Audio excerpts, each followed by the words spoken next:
प्यारे बच्चों, आज हम क्लास 6 में हिंदी की पुस्तक बसंत से पाठ 5 अक्षरों का महत्व पाठ के शब्दार्थ के बारे में जानेंगे। तो पहला शब्दार्थ है दुनिया। दुनिया माने होता है संसार। उसके बाद दूसरा शब्दार्थ है मूल। मूल माने जड़। अगला शब्दार्थ है तादाद। तादाद माने होती है संख्या। खोज। खोज माने ढूंढना। उसके बाद अगला शब्दार्थ है कल्पना। कल्पना माने सोचना। स्वयं। स्वयं माने खुद यानी अपने आप। वनस्पति। वनस्पति माने पेड़ पौधे या लताएं, उसे वनस्पति कहते हैं। उसके बाद अगला शब्दार्थ है ईश्वर। ईश्वर माने होता है भगवान। ईश्वर माने भगवान। अगला शब्दार्थ है इसके बाद अनादिकाल। अनादिकाल यानी जिसका आरंभ न हो, उसे अनादिकाल कहते हैं। अगला शब्दार्थ है इस्तेमाल। इस्तेमाल यानी उपयोग करना। उसके बाद अगला शब्दार्थ है प्रागैतिहासिक यानी इतिहास से पहले की घटना। इतिहास से पहले की घटना यानी इतिहास से पहले की घटना का लिखित प्रमाण नहीं था, यानी कि अक्षरों का ज्ञान नहीं था, तो उस काल को प्रागैतिहासिक काल कहते हैं।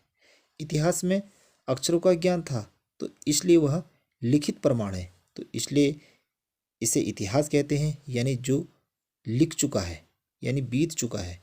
और इतिहास से जो पहले की घटना है उसे कहते हैं प्रागैतिहासिक, क्योंकि उस काल में कोई लिखित प्रमाण नहीं था। तो अगला शब्दार्थ है द्योतक। द्योतक माने होता है सूचक, इसे कहते हैं सूचक। उसके बाद अगला शब्दार्थ है सिलसिला। सिलसिला यानी क्रम। मुश्किल शब्दार्थ है मुश्किल। मुश्किल माने कठिन। उसके बाद अगला शब्दार्थ है कौम। कौम माने जाति। कौम माने जाति। उसके बाद पीढ़ी। पीढ़ी माने होता है किसी जाति या कुल की परंपरा या की कड़ी। किसी कुल, किसी जाति या कुल की परंपरा की कड़ी, उसे पीढ़ी कहा जाता है। उसके बाद अगला शब्दार्थ है विकास। विकास माने होता है प्रगति। विकास माने प्रगति। उसके बाद अगला शब्दार्थ है लिपि। लिपि माने ध्वनि को लिखने के संकेत। जैसे हिंदी है, हिंदी भाषा है, हिंदी भाषा की जो लिपि है वह है देवनागरी। अब देवनागरी क्या है? लिपि है। इसी प्रकार ध्वनि को लिखने के संकेत यानी चिन्ह कहते हैं उसे। तो इस निबंध को लिखने वाले हैं गुणाकर मूले। तो प्यारे बच्चों, तो हमने जाना अक्षरों के महत्व के शब्दार्थ के बारे में। अब जानते हैं इसके बारे में, अक्षरों के महत्व के बारे में, यानी पाठ के बारे में हम जानते हैं।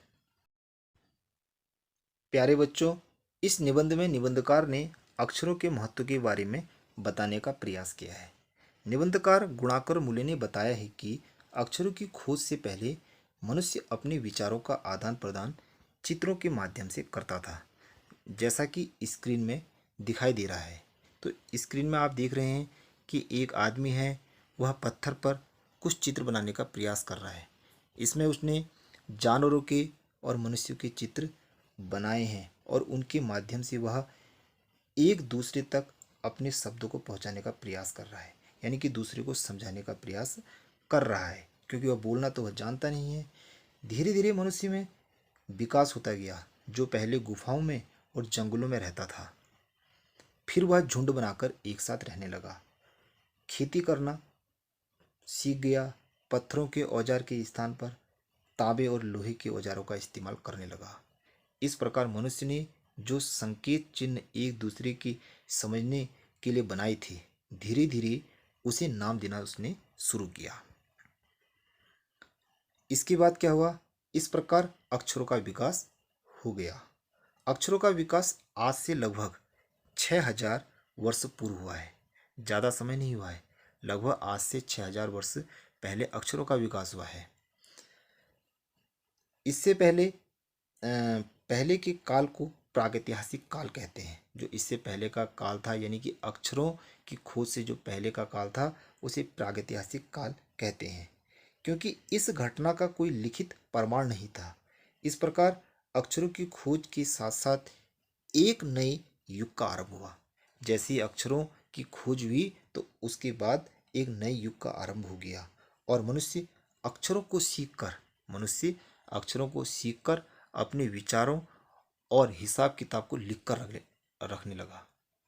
तो लिख करके वह रखने लगा। इस प्रकार इसका उपयोग पीढ़ी दर पीढ़ी होने लगा। तो इस प्रकार अक्षरों की खोज हुई।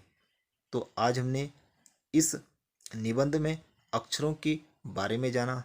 तो प्यारे बच्चों, यदि आपको यह वीडियो सही लगी हो तो प्लीज़ लाइक, सब्सक्राइब और शेयर